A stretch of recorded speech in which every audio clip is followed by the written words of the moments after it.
wabarakatuh. Perkenalkan, nama saya Roy Ganda Tua Fernando Malau, Kisah Putra Zega. Saya Febriandra Diputar-Putar. Kami dari kelompok F ingin mempresentasikan mini project kami yang berjudul pendeteksian Android malware menggunakan Residual Neural Network. Yang mana mini project ini untuk memenuhi tugas dari mata kuliah Keamanan Informasi Jaringan yang diampu oleh Ibu dosen Ibu Weni Savitri. Untuk memulai presentasi pembacaan pertama yang akan dimulai oleh saya sendiri, yang dimulai dari pembacaan latar belakang, yang mana keterbatasan deteksi malware Android konvensional di era serangan canggih. Deteksi malware Android selama ini banyak mengandalkan metode tradisional seperti signature based dan heuristic based yang kurang efektif terhadap varian malware baru, terutama yang menggunakan teknik penyamaran atau manipulasi struktur aplikasi. Untuk mengatasi keterbatasan ini digunakan pendekatan Residual Neural Network atau RNN yang mampu mengenali pola urutan dan perilaku aplikasi dalam dimensi waktu. Penelitian ini dimanfaatkan 3 dataset Tuan-ROM, CIC, Maldroid 2020 dan Android Traffic malware yang mencakup fitur statis, dinamis, dan lalu lintas jaringan guna melatih model RNN agar dapat mendeteksi malware secara lebih adaptif dan akurat. Pada rumusan masalah di sini, yang pertama itu bagaimana cara mengembangkan sistem deteksi malware Android otomatis yang akurat dan efisien. Yang kedua, apakah Residual Neural Network efektif dalam mendeteksi malware Android berdasarkan fitur-fitur numerik dari berbagai dataset? Yang ketiga, bagaimana performa model RNN dalam mendeteksi malware Android jika diterapkan pada dataset yang berbeda? Yang keempat, sejauh mana variasi dataset mempengaruhi performa model RNN dalam mendeteksi malware Android? Pada batasan masalahnya dimulai dari penelitian hanya fokus pada malware Android dan tidak mencakup platform lain. Yang kedua, menganalisis dilakukan secara statis berdasarkan permission dari file Android Traffic, CSV, CIC Maldroid 2020 CSV, Tuan-ROM, MD CSV, dan yang ketiga, metode yang digunakan terbatas pada Residual Neural Network tanpa bahas variasi seperti LSTM dan GRU. Yang keempat, dataset yang digunakan sudah berlabel dan tidak mencakup malware jenis zero day. Yang kelima, evaluasi model hanya menggunakan metrik akurasi, presisi, recall, dan F1 score. Yang keenam, implementasi dilakukan secara offline dan belum mencakup sistem deteksi real time. Pada tujuan penelitian ini, yang pertama, mengembangkan sistem deteksi malware Android otomatis yang akurat dan efisien menggunakan arsitektur RNN. Performanya dengan metode machine learning tradisional. Yang kedua itu, menilai efektivitas model RNN dan mendeteksi malware Android berdasarkan fitur numerik dari dataset. Yang ketiga, mengevaluasi performa model menggunakan metrik akurasi, presisi, recall, dan F1 score pada dataset yang berbeda. Pada yang keempat, menganalisis pengaruh variasi dataset terhadap performa model RNN dalam deteksi malware. Manfaat penelitian ini yang pertama itu memberikan kontribusi dalam mengembangkan metode deteksi malware Android yang lebih akurat dan efisien menggunakan pendekatan Residual Neural Network atau RNN. Dua, yaitu menjadi referensi bagi penelitian dan praktis keamanan cyber dalam merancang sistem deteksi berbasis fitur numerik dari aplikasi Android. Pada yang ketiga, membantu meningkatkan keamanan perangkat Android dengan mendeteksi aplikasi berbahaya secara otomatis. Yang keempat itu menjadi dasar bagi pengembangan lebih lanjut menuju sistem deteksi malware Android yang adaptif, real time, dan scalable. Di sini saya akan membaca tahap-tahap penelitian. Tahap penelitian terdiri dari yaitu pertama, pengumpulan dataset. 3 dataset digunakan untuk mendeteksi malware Android, masing-masing mewakili jenis fitur yang berbeda, yaitu statis, dinamis, dan lalu lintas jaringan. Dataset yang kami gunakan yaitu adalah dataset Tuan-ROM D yang kedua yaitu CIC Maldroid 2020, yang ketiga yaitu Android Network Traffic Malware. Ketiga dataset ini bersumber dari Kaggle. Yang kedua yaitu pre-pemrosesan data. Pre-pemrosesan data merupakan tahap awal yang penting dalam pengolahan data sebelum dilakukan proses pelatihan model. Tujuannya adalah untuk membersihkan, merapikan, dan menyiapkan data agar lebih mudah dianalisis serta meningkatkan performa model. Adapun pemrosesan data yang digunakan dalam penelitian ini adalah yang pertama yaitu memuat dataset. Pemrosesan data yang pertama yaitu memuat dataset yang akan diproses. Pada penelitian ini terdapat 3 dataset yang digunakan yaitu Tuandrom D, CIC Maldroid 2020, dan Android Traffic Malware. Di sini dilakukan pemuatan data yaitu CIC Maldroid 2020 berisi 11.595 baris atau sampel dan 471 kolom atau fitur. Dan untuk Android Traffic Malware berisi 7.845 baris atau sampel dan 17 kolom atau fitur. Untuk dataset Tuandrom D yaitu memiliki 4.465 baris dan 241 kolom atau fitur. Pre-pemrosesan data yang kedua yaitu pembuatan label. Penelitian ini melakukan proses pelabelan menggunakan lambda function. Nama kolom dan label dan kategori kelas pada masing-masing dataset disesuaikan, lalu dikonversi ke dalam format binar, label 1 untuk malware dan label 0 untuk banning. Dalam dataset CIC Maldroid 2020, distribusi datanya yaitu malware 9.803 data dan banning 1.795 data. Untuk dataset Android Traffic Malware, distribusi data yaitu malware 4.704 data dan banning 3.141 data. Dataset Tuandrom D distribusi datanya yaitu malware 3.566 data dan banning 899 data. Pre-pemrosesan data yang kedua yaitu pembersihan data. Pada penelitian ini terdapat 3 dataset yang digunakan yaitu Tuandrom D, CIC Maldroid 2020, dan Android Traffic Malware. Pada dataset CIC Maldroid 2020 dan Tuandrom D, datasetnya sudah bersih dari awal, dan Android Traffic Malware yang awalnya 17 fitur menjadi 14, dan dataset siap digunakan untuk pelatihan model. Pre-pemrosesan data yang kedua yaitu persiapan data.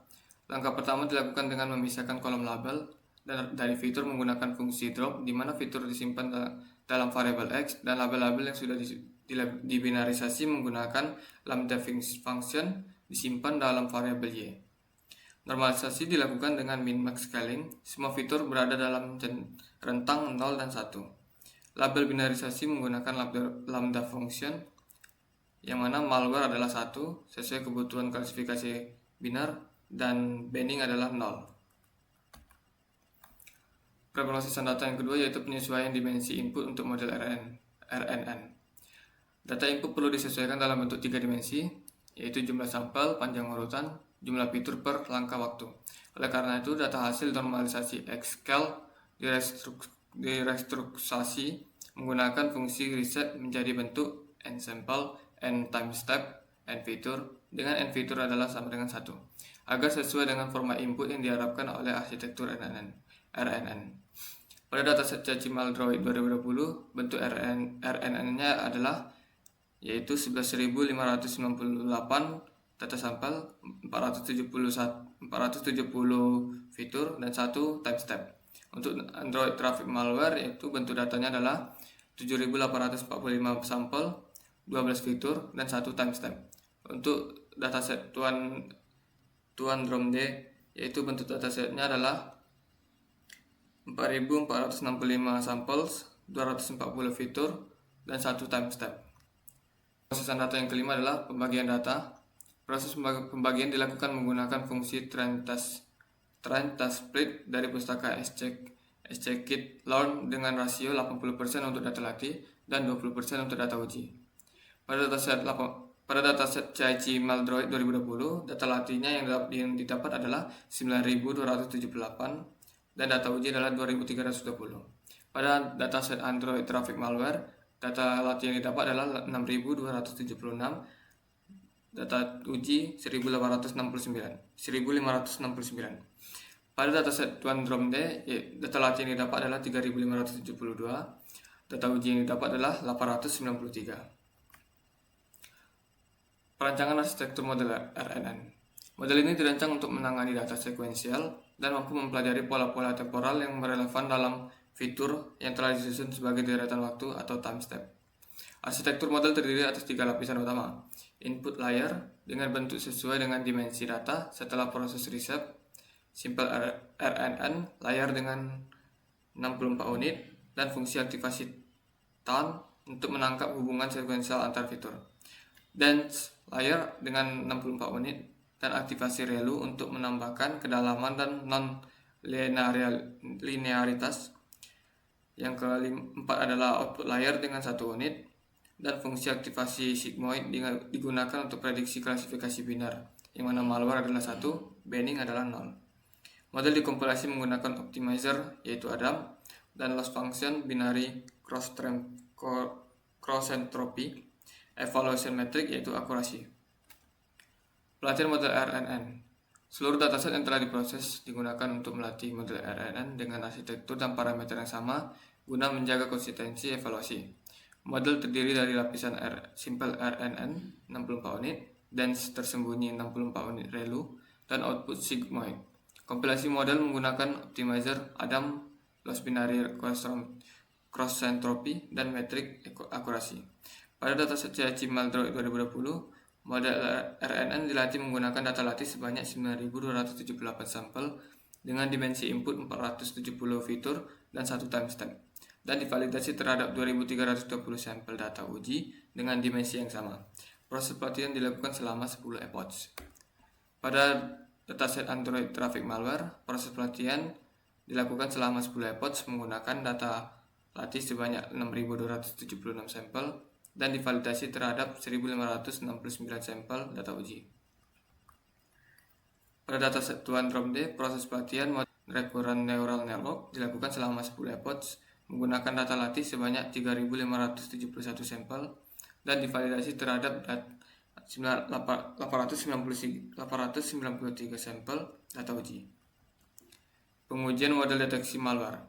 Pengujian model dilakukan dengan menggunakan data uji atau testing data yang telah dipisahkan sebelumnya dari dataset utama.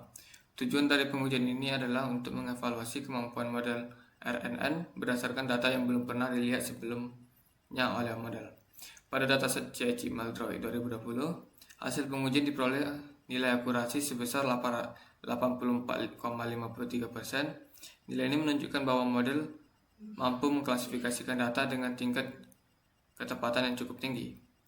Pada dataset Android traffic malware, hasil pengujian diperoleh nilai akurasi sebesar 68,77%. Nilai ini menunjukkan bahwa model mampu mengklasifikasikan data dengan tingkat ketepatan yang cukup baik.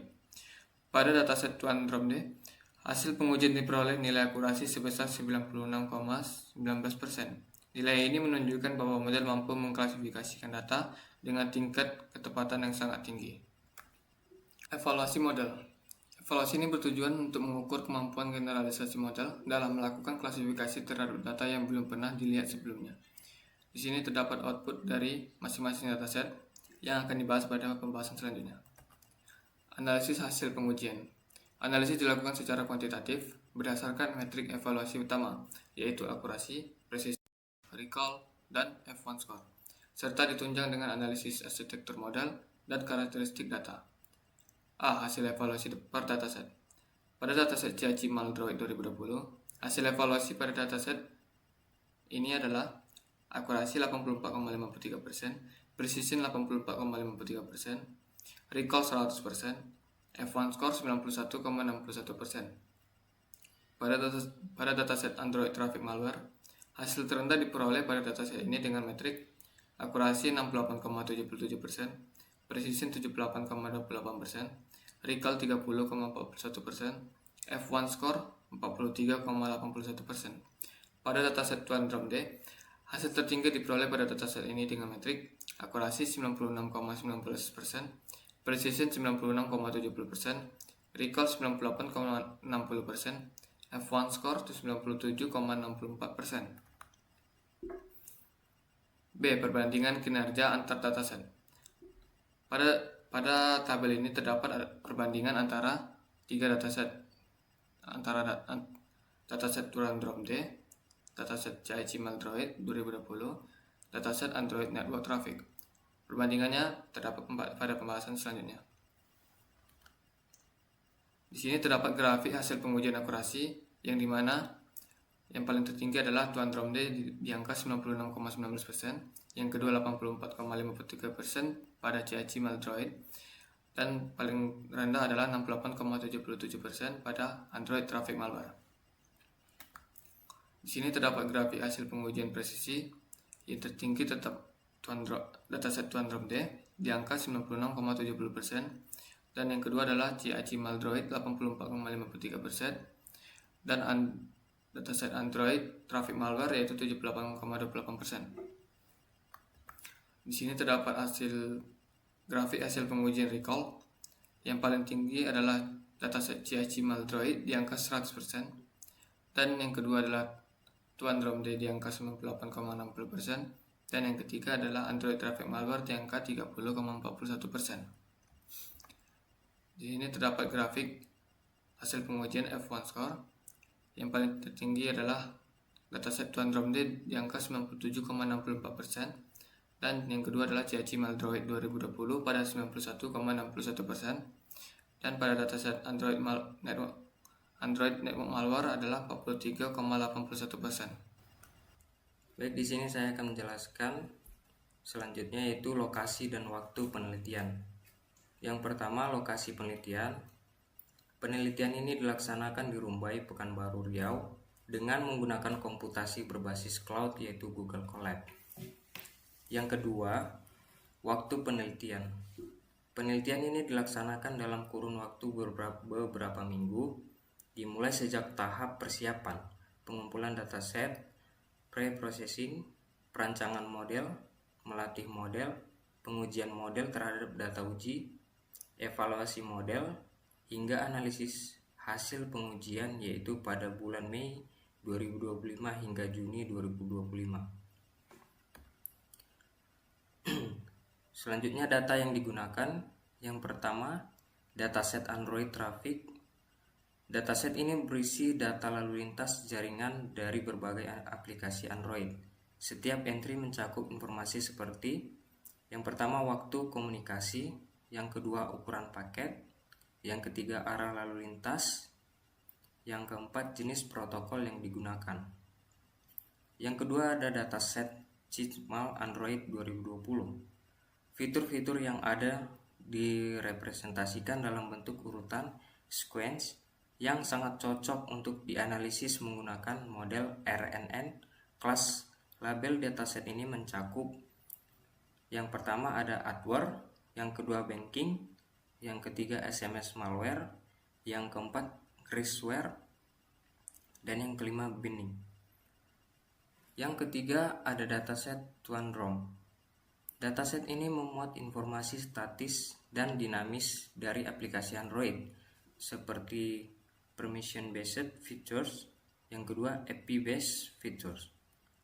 Kelas label dari dataset ini mencakup yang pertama malware, yang kedua goodware. Selanjutnya yang keempat struktur data. Model RNN mengharuskan input data memiliki 3 dimensi, karena pada penelitian ini setiap fitur dianggap sebagai satu langkah waktu atau time step. Maka data 2 dimensi dengan bentuk sample feature perlu diubah menjadi 3 dimensi, sample features. Proses ini dilakukan menggunakan fungsi reset. Yang kelima ada label data. Semua dataset telah dilabeli sebagai malicious atau berbahaya, atau benign atau tidak berbahaya. Untuk kebutuhan klasifikasi biner dataset perlu mengubah kelas seperti malicious atau malware, yang kedua benign atau benign. Selanjutnya ada teknik pengumpulan data. Adapun beberapa pengumpulan data seperti yang pertama Cheatmal Android 2020, yang kedua Android Traffic Malware, yang ketiga Tuan ROM. Selanjutnya ada metode atau pemodelan yang digunakan. Yang pertama adalah pre-pemrosesan data. Tahap ini mencakup pemberian label binarisation pada dataset, pembersihan data, normalisasi fitur, penyesuaian dimensi input untuk RNN, dan pembagian data menjadi data latih dan data uji. Yang kedua, normalisasi fitur. Normalisasi fitur dilakukan untuk menyamakan skala dari setiap nilai fitur agar berada dalam rentang tertentu, biasanya antara 0 hingga 1. Yang ketiga, penyesuaian dimensi input untuk RNN. Penyesuaian dimensi input diperlukan agar data dapat diterima oleh arsitektur Recruit Neural Network atau RNN. Yang keempat, pembagian data. Dataset dibagi menjadi dua, yaitu data latih 80%. Data ini digunakan untuk melatih model RNN. Yang kedua, data uji 20%. Data ini digunakan untuk menguji model RNN yang sudah terlatih terhadap data yang baru. Yang kelima, ada perancangan arsitektur model RNN. Dalam penelitian ini, model yang digunakan adalah Recruit Neural Network atau RNN, berbasis sequential model dari keras. Arsitektur model terdiri dari yang pertama lapisan simple RNN, yang kedua lapisan dense, yang ketiga lapisan output dengan aktivitas seek mode untuk klasifikasi biner. Proses pelatihan dilakukan menggunakan optimizer item, dan yang kedua loss function binary conceptropy. Yang keenam, ada pelatihan model RNN. Model RNN dilatih menggunakan data latih sebanyak 80% sampel dataset dan divalidasi terhadap 20% sampel data uji dengan dimensi yang sama. Seperti proses pelatihan dilakukan selama 10 epoch. Yang ketujuh, evaluasi model. Evaluasi model dilakukan dengan menghitung matriks evaluasi, yaitu akurasi, presisi, rekal, dan F1 score. Dan selanjutnya ada analisa dan perancangan sistem. Adapun analisis sistem, yang pertama fokus penelitian membangun model deteksi malware Android dengan pendekatan Recruit Neural Network atau RNN tanpa antarmuka pengguna. Dan yang kedua, pembagian data. Yang pertama 80% data latih, 20% data uji. Yang ketiga, struktur model. Yang pertama adalah simple RNN, dense layer, dan output. Yang kedua dilatih selama 10 epoch batch size 32. Adapun perancangan sistem, dari hasil perancangan dan implementasi yang telah dilakukan, sistem yang dikembangkan dalam penelitian ini memiliki beberapa kemampuan utama sebagai berikut. Yang pertama, mendeteksi aplikasi Android berbahaya secara otomatis menggunakan algoritma Recurrent Neural Network atau RNN.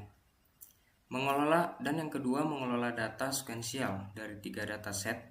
Yang pertama Android Traffic Malware, yang kedua Cheatmal Android 2020, dan Tuan ROM dengan format input yang sesuai untuk RNN. Yang ketiga, melatih model secara stabil, menghasilkan klasifikasi biner, benign, dan malicious dengan tingkat akurasi yang tinggi. Dan yang keempat, mencapai performa evaluasi yang baik, ditunjukkan melalui metrik akurasi, presisi, rekal, dan F1 score. Yang kelima, mampu mengenali pola malware baru tanpa bergantung pada metode signature based konvensional. Yang keenam, memberikan hasil klasifikasi yang jelas dan dapat dijadikan dasar dalam pengambilan keputusan terkait keamanan sistem Android. Baik, kesimpulannya adalah Penelitian ini berhasil membangun sistem deteksi malware Android penggunaan arsitektur Recruit Neural Network atau RNN yang memproses data sekuensial dari 3 dataset berbeda. Pendekatan deep learning terbukti lebih adaptif dibanding metode konvensional, mampu mengenali pola perilaku berbahaya termasuk pada malware baru.